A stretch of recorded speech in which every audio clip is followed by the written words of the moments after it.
Hi everybody, welcome back to Small Caliber Arms Review. I'm Richard, and today we're going to be taking a look at my least favorite gun in my collection. This is the Phoenix Arms HP22A. Let me show you why it's my least favorite. Okay, here's the little Phoenix Arms HP22A, a semi-automatic 22 pistol. It's kind of a nice little design on there. It's kind of similar to the Walther PPK, that kind of style, almost like the James Bond type mouse gun. Now this one has two safeties on it. It's got one on the slide there, which is, I believe, your firing pin block up there. The little red dot there lets you know it's, not unsafe. And then you cover up the red dot. It is unsafe. You got the safe right here. It's a fire or safe. It's a slide lock on there. If you've got it on safe, you can't slide the slide back. You got it on fire, you can rack your round in there. Your firing pin blocks up there. So you got to remember that there's two safeties on it. And let's say you go ahead and fire the last round and you want to eject the magazine and put a new one in it. You cannot depress the mag release because it's on fire, so you have to put it on safe. Then you can eject your magazine, you put your next one in there, and you want to rack it. You have to remember to take it off safe after you've done that, so then you can rack the slide. You got the firing pin block up there, you can pull the trigger, and it should not fire the round. And then you've got the safe there. Having two safeties on it like that, and then having that interlock where if you've got it on fire, you cannot eject it, can be a real pain, especially like you want to, you fired 5 of the 10 rounds you got in the magazine, so you want to eject that last round out of there. So you got it on fire. Let me see, you got it on safe, eject your magazine. Now I want to kick that last round out of there. I can't, and I can't put it on fire without a magazine being in there. So now I've got one round that's still in the chamber and I want to get it out of there. So what do I got to do? I got to empty my magazine out, put an empty magazine in there. And this is another thing I've noticed. For some reason, they don't want to go back. Maybe I'm not doing something right on there, I don't know. But I did notice if I pull the slide back a little bit, usually, I can't even get the magazine in there now. There we go. I had to pull it back a little bit farther. Now I've got an empty magazine in there. If I've still got one in the chamber, now I can take it, put it on fire, and eject the last round out of there. So this can be, there's cumbersome little tricks you've got to learn with this. And in my opinion, this is a terrible firearm to use for personal defense. To get out and plank with it, maybe it is, like I said, it's a good shooting little gun, but it's terrible for personal defense. We're going to go ahead and load up a few rounds in this thing and take it out there, and I'll show you how it shoots and let you decide on it. But in my opinion, I would not select that for personal defense. All right, I've got my little Birchwood Casey target up there. I've got my little Phoenix Arms HP22A out here. I'm going to take about 5 shots at the 10-yard target and see what kind of grouping I get. Like I said, it's a good shooting gun. There's just a lot of little cumbersome details with racking around, clearing your chamber, disassembly. Wait till I show you that. That's always fun. Anyways, I've got CCI mini mags in here. We're going to take 5 shots at this target 10 yards away.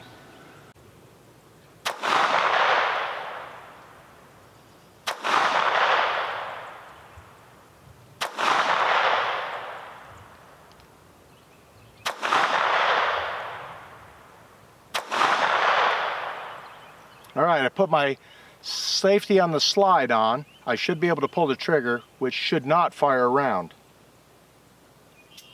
And it did not. Put the other safety on. Now if I wanted to take this magazine out, I have to take it off safe. Then I can, well, I cannot eject the round for some reason. Maybe you have to take both safeties off. Oh, I have to put it on safe. See, it's things you got to remember. Now I've got 5 rounds in here, 4 rounds, because there's one in the chamber right now. So how do I get that round out of there? I can't just take and rack it because it won't let me. And you can see that there is a round in there. You can see the brass right there. It'll pull back just enough to let you check. But I can't get that round out of there unless I put an empty magazine in there, or unless I just go ahead and rack them all out of there, which is not the best thing to do anyways, especially if you're coming in the house or something, you want to do it. So if you're going to do it out in the field, keep the gun pointed in a safe direction. It's a lot easier, a lot safer, I guess. But this gun is a pain with its little quirks like that. Let's go take a look at those 5 shots and see how they did. Okay, 10 yards away, 5 shots, 1, 2, 3, 4, 5. That's pretty good grouping for this little tiny gun in 10 yards, 30 feet away. It doesn't shoot bad, and I'm okay with the way the gun shoots. My dislike with the gun is all the little quirks and disassembly and reassembly. That's a pain.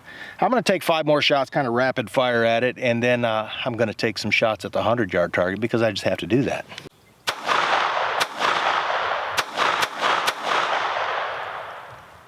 Again, it's a fairly decent shooting gun, and it is cleared now. A fairly decent shooting gun, and those look like they're all pretty close to that same little group right there. But I've got 10 more rounds in another magazine. We're going to take some shots at the 100-yard target. All right, again, this is only about a what is it? I think it's a 2.5, 3-inch barrel. It's pretty short, but we're going to go ahead and take some shots at the 100-yarder.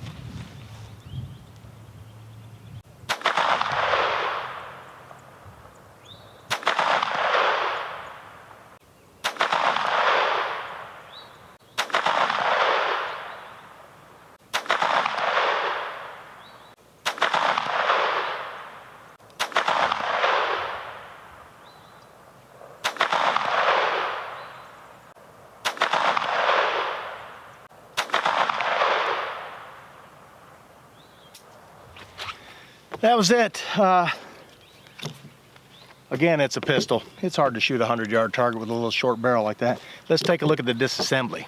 All right, disassembly is just as much a pain as just regular operation of this. It is clear. There is a takedown piece at the front here, which is kind of hard to grip, but it will do it. Once you get that pulled forward, you should be able to tip the front of the barrel up. Then you pull the slide back a little bit. Keep your hand over the end because you'll feel a recoil spring shoot out of there because there's really nothing holding it at the front. Then you can take the slide right off of there. You've got your takedown lever. It also has your recoil spring on it, and that's as much of a guide rod as you get in this thing. Reassembly, there's a piece under here. When you put that back in, it's got to go underneath that. Come on, get in there. It goes underneath there, locks underneath that bar there, and then your takedown lever there kind of slides in that little groove there. You got to put the slide back on it. Now, there is nothing on the front here where the spring rides in there. It just sits up against that, and that spring is not captive, so it tends to want to buckle around there some. You got to have it on fire there so your safety is down, and you got to put it on there. Tuck your recoil spring back in there some. Now, once you've got it there, when you go to pull back on this, you'll see that recoil spring wants to kind of bow up a little bit, and you can't have that, and you got to pull the slide back a little bit because this notch right here has to catch on the little bar right down in the side there, inside there. I don't know if you can see that or not, but it's got to catch on there and kind of locks onto that, and then goes down and catches the little latch on the front there. Catches right in here. So it is a pain, but you got to get the slide on there. Your recoil spring, you're going to fight it. And you're going to have to pull it back a little bit to get that down inside there. And it's probably going to want to pop out on you like it just did there. If you can get that in there, I'm telling you, there's reasons why this is my least favorite gun. And you're seeing them. One thing I did notice, I was able to get it in there if I held the spring down, pulled the slide all the way back, so as much of it was captured on that little short recoil rod or a guide rod as possible. Get that down in there, let it go forward, push it down in, latch is on there, make sure it's latched, make sure your latch is all the way back there, and then function check it. and everything should be fine. If you want to dry fire it, pull that down there, and that keeps your firing pin from slamming into the end of the barrel there, which will cause, you know, wear and tear on it and everything, and then, you know, misfires or failure to fires anyways. But anyways, it's other than all those little quirks, the dual safeties on it, the magazine release and everything, it's a good shooting gun. It's just not a good gun for maintaining, and it's definitely not a good gun to have under high stress situations. But that's the look at the Phoenix HP22A. All right, everybody, there's my look at the Phoenix Arms HP22A. I do not recommend this, especially for concealed carry, high stress situations. This is going to be one that you're going to fumble with because of the safeties on it. Maintenance is not the easiest because of how it breaks down and everything, clearing the chamber after you fired, you know, half a magazine or something. I just don't like this gun. I did pick it up used at a gun store. I'm sure somebody bought it, found out the same thing I did, traded it in on something they like a lot better. But if you could, I've got some links down in the description below to some different items on Amazon and stuff. Go ahead and click the subscription button up here if you haven't already, and check out some of my other videos. And thanks for watching Small Caliber Arms Review.